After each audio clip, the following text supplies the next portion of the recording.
You are listening to episode 18 of the Mom on Purpose podcast. Today we'll be talking with my friend Bethany Weathersby about the challenges and some practical help for parenting in public. Welcome to Mom on Purpose podcast. If this is your first time listening, thanks for coming. The Mom on Purpose podcast is produced every week. Come back often and please subscribe in iTunes. All links and materials referenced are in the show notes, which you'll find at momonpurpose.com. Every Mom on Purpose episode begins with a quick mom verse designed to encourage you in your mothering. Today's is Proverbs 16:32. Whoever is slow to anger is better than the mighty, and he who rules his spirit than he who takes a city. Mommy anger is one of the kind of hidden underbellies of becoming a mother. You can make it through maybe the first year or year and a half, but once that toddler starts flaring up with their own opinions about doing things, and you have kids who are talking back to you and disobeying, it is very, very easy to see that we are not very self-controlled women. But one of the fruit of the Spirit is self-control. And when we become women who can be slow to anger, we are better than the mighty. And what that means really is we can't be that on our own. We need to rely on the Spirit of God inside of us. We need to be women who memorize scripture like this and let the peace of God rule in our hearts versus the chaos around us. And that takes practice. It takes time. It's definitely not something that's easy, but it's something that's valuable. And I want to challenge you today to lean into the Spirit of God, because in Him, you can be mightier than someone who takes a city. Today, Bethany and I are going to be talking through practical help for parenting kids in public. And I just want to specifically express that if there are things in this that do not line up with what your husband and you have decided needs to be done with your kids, then do not take this as a judgment. This is offered as practical help from some experienced moms to those who maybe are in need. But if you don't agree, this is just personal wisdom offered up. It is not biblical absolutes. And I want to be clear about that anytime you encounter something, not just on the Mom on Purpose podcast, but anywhere in the realm of parenting advice, you need to sift it through scripture first and through you and your husband's decisions. Do not let the counsel of any other woman or any book or any blog or podcast override the role of scripture in your life and the counsel of your husband. So with that, I just want to tell you, I'm excited to offer this kind of practical wisdom. So with that, let me introduce you to my friend, Bethany Weathersby. Hi, Bethany. Hi, Jess. I am so glad to have you on the podcast. I would love for you to tell listeners a little bit about yourself and about your family. Okay, so I am 40 years old, and I live in Oregon, married to my husband, Tim. We've been married for 17 years, coming up on 18 this summer. Wow. Yeah, it's been a while. And I am a stay-at-home mom and homeschool our kids. We have 4 little W's, we call them, and they range in age from 5 to 14. And so that's kind of my life, being a mom and homeschooling. So you've been doing the thing that we're going to talk about today, listeners, we're going to be talking about taking kids into public places and the complications that come along with that. So you've been doing that now for quite a while, and then with multiple children. So lay out for us, what challenges do young moms face when they head out with kids into a public place? You know, I think a lot of it is just logistical. You know, do you have more kids than you have hands? That can get tricky. Yeah. Sometimes it's the personalities of the kids. Some kids are just by nature a little more squirrely or defiant or whatever, and that can get challenging. Some are a little easier to take out. I think some things too, just like if you are in a place where there aren't just inherent boundaries. You know, if your kid's playing in your yard and you have a fence, that's different than going to a park that just runs right up to a road or a big store where your kid can wander off or whatever. So, yeah. And just little kids, they don't know, they're not born knowing what kind of behavior is appropriate for different settings, and it's fine to go run and yell at the park, but not in the store. Yeah. Or, you have to talk in a normal voice in the store, but a quiet voice in the library or at church or wherever, so those things can have to be trained. They don't know that. Yeah. Well, how did you discover the ways that you went about this with your kids? I think there are two parts of it. I think one is I grew up in a home with a mom who always had very high expectations for how we behaved when we were out and about, and at home too, obviously. But we always knew exactly what was expected. And so that probably has just spilled over, as I parent my kids. And so, yeah, my parents set a good standard there. Yeah. And then my own personality is just very, for better or worse, very just practical and matter of fact. And so I naturally think more long term when it comes to some of those practical parenting matters. Yeah. So, I'm having kids and I'm thinking, I know people who hate going to the store with their kids, and that's not going to work for me. Like, I'm not going to have kids be a hindrance to my life in the sense that I can't do ordinary responsibilities. Right. And so they need to be able to be a part of that, and they need to know how to do it well. And so I think for me, it was just saying, okay, this is how it's going to be. We eat, therefore we have to shop. Therefore, I need to teach these kids how to behave in a store. Yeah. And, or wherever we're going to be. So, so for you, would you say then that this really wasn't something where you made a big mess of it and then had to come and self-correct, but actually where you were kind of maybe gifted in this area, but also just really proactive in this area? Yeah, I think so. There are definitely other areas of parenting that did not come as naturally. This one just kind of came easy for me. Well, and that's good, because one of the reasons why I started this podcast is to highlight the strengths of different women so that we can all learn from each other, because we don't all come out with the same preferences. I have certain friends who are really good at getting in the floor and playing with their kids, and then others who seem really organized and can do amazing things with their schedule that I can't ever seem to manage on a consistent basis. And so I don't think it's wrong for any of us to recognize when we have a skill that really has been given to us by God and by the people that He's put into our lives, then I want to make that available to other people. And so I'm thankful for you doing that. Yeah, now, well, I'm glad too. I want to ask you, so then what are some practical ways that you taught your kids how to behave appropriately in, let's just start with a store. If you're going into a store, what's the practical ways that you went about training them?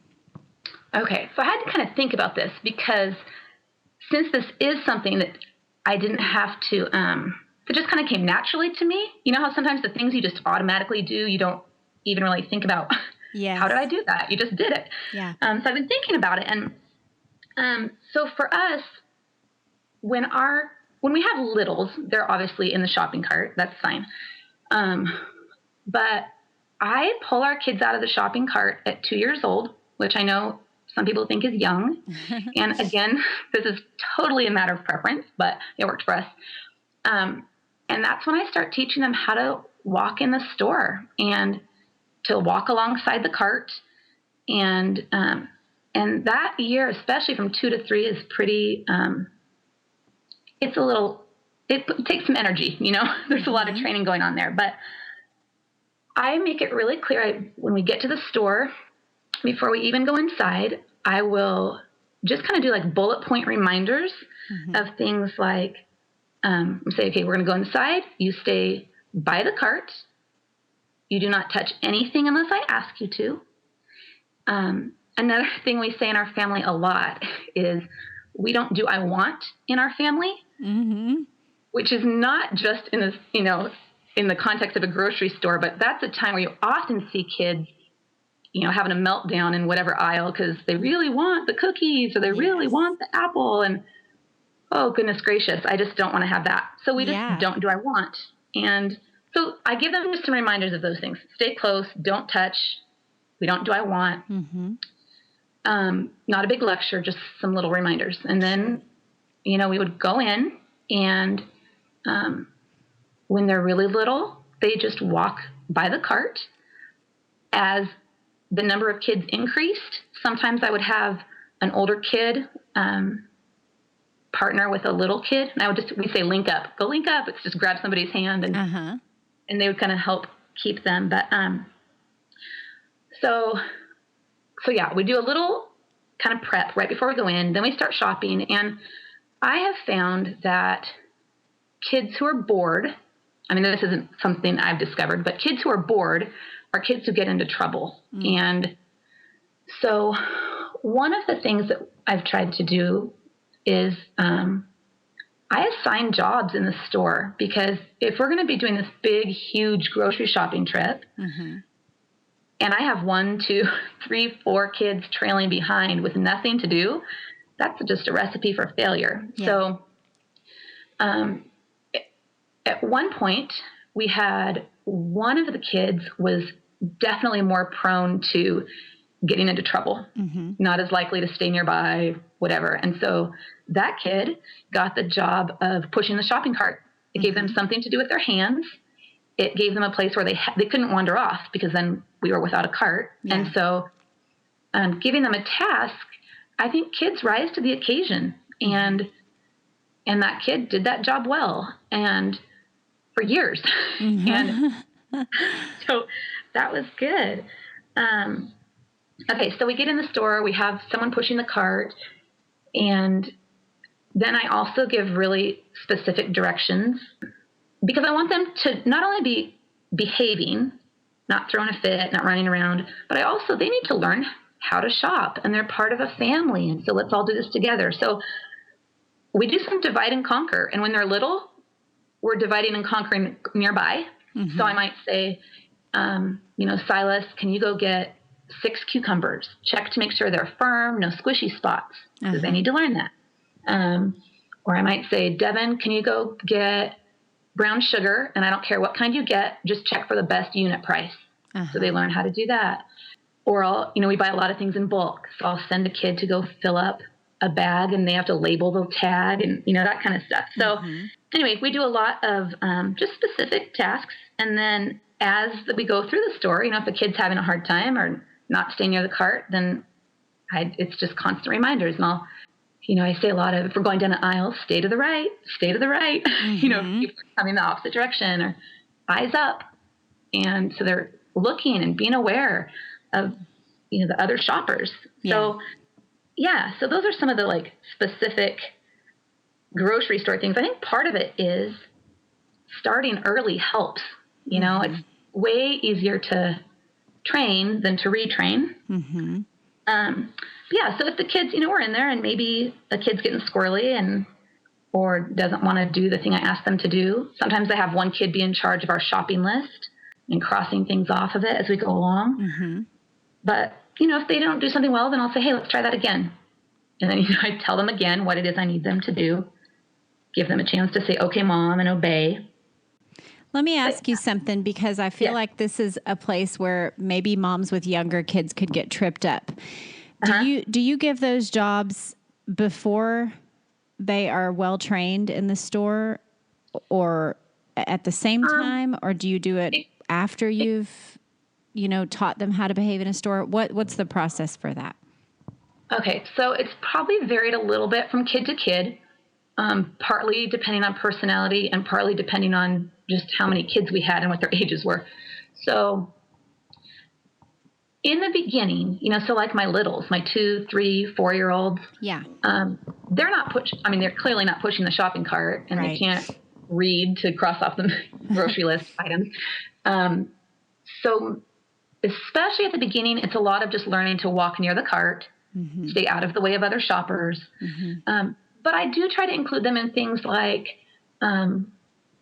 if we're getting like olives, for example, and that's something that I do one big, huge shopping trip at the beginning of the month where we do Costco and Winco, which is a big local grocery store, and then a bread outlet all in one big trip. So things like olives, I'm going to stock up for the month. So I'm getting a bunch of olives, so my 2-year-old, I can say, I need you to, I can hand them olives. Here, put one in each hand, go take it to the cart, and if they need help getting it into the cart, fine. But even though that is less efficient use of time than me just doing it myself, it gives them something to do. And it teaches them from the get-go that we're all kind of doing this together. This is a team effort. Yeah. So, if you're carrying a can of olives 3 feet to the shopping cart, it's something, So for littles, even those little things, or maybe it is, if you have a 3-year-old, maybe they just hold your grocery list. I keep mine on a clipboard a lot of times. So maybe it's that. Maybe they carry your clipboard for you, or they hold your pen while you, fill up a bag with Brussels sprouts or whatever. I don't know. Yeah. So I think that if you're intentional about looking for things they can do to help, even if the help isn't necessarily helpful. Yeah.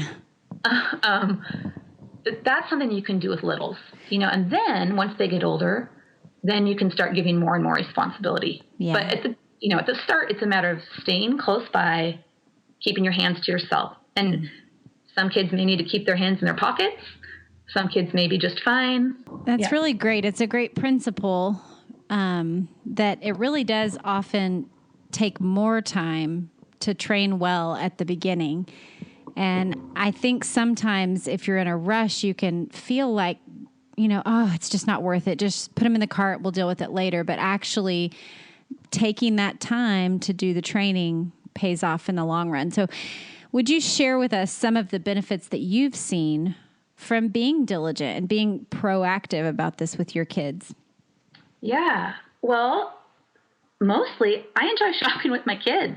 I have 4 kids, and a lot of people think that shopping with 4 kids would be like a fate worse than death. And, that's less kids than some families and more than others. But a lot of moms just hate shopping with their kids because it's a nightmare. And so I think that right there is the biggest benefit. Like, I have to shop for my family, and I don't dread that. And I enjoy it. And the older they've gotten, I enjoy it, because they're even more helpful than when they were a little younger, know, but I made the mistake right before I had Fisher. So this must have been back in the fall.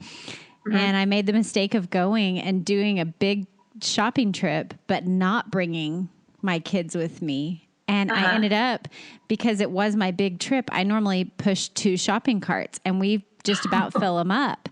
Well, I had to do it all in one cart, and it looked ridiculous, and it was piled high, and I was so heavy, and I thought, I don't need to go shopping without my kids. Totally. Yeah. It is work on the front end, but man, I'm glad that we can go to the store and not have it be stressful. Yeah. That's really good. So that's really the main thing. But there are other things, like as the kids have gotten older, we can divide and conquer in the store, but spread out, so I might be in the bulk section with one kid filling up bags and tagging them. And I might send one or sometimes a pair of kids, depending on ages, to another part of the store with a few things from certain aisles, because in my type A way of doing things, my grocery list is organized by the floor plan of the store. I love it. So, I know. I just can't help myself.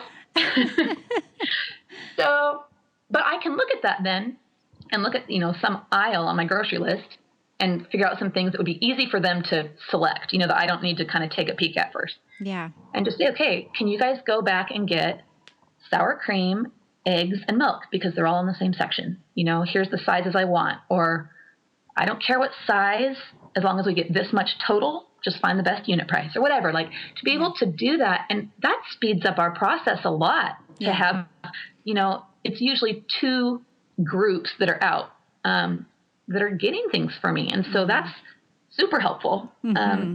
And our big boys, they're at a point right now.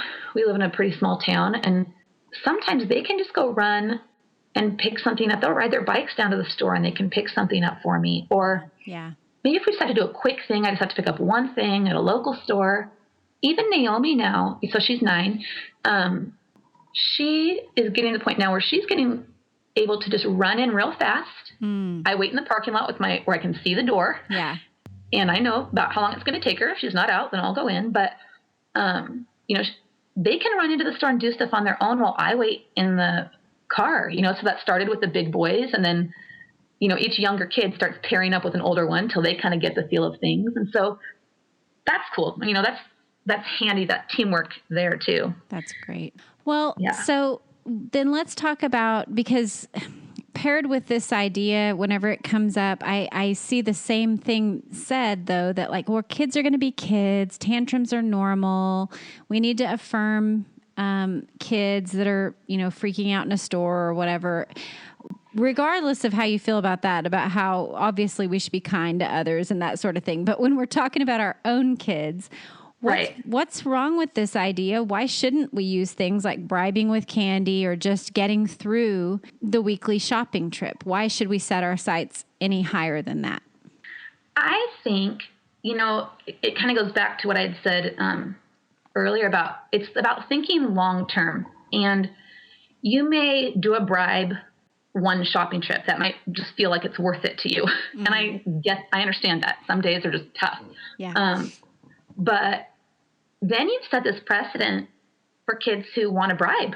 They equate going to the store means I need to get a treat. Yeah. Or I don't have to behave, and I don't want that. I think I had a teacher in high school who, I don't know if he was quoting someone else or not, but he said, you don't get what you want, you get what you expect. And he was, referring to that in terms of our grades, you want an A, you have to do your work. But, but I think it applies to this kind of stuff too, that if what I want is kids who behave in the store, well, I can want all I want, but if I expect it, then I'm going to do the work that it takes to get there. And I mean, the process may be messy, but I'm going to be putting in the work. So I think that you do your kids a disservice when you kind of have that, kids will be kids kind of attitude, because they tend to rise to the occasion. Yes. And if you set them up for success, so, don't go shopping smack dab in the middle of nap time. Right. Make sure that you are doing your shopping in as an efficient of manner as you can. So for example, we do that one big, huge monthly shopping trip, and I have put thought into how we do that. Our trip to Winco is a very large store. It takes a while, lots of produce, lots of bulk items. So we do that first. We eat breakfast, and then we drive out there. We do that while everyone's fresh.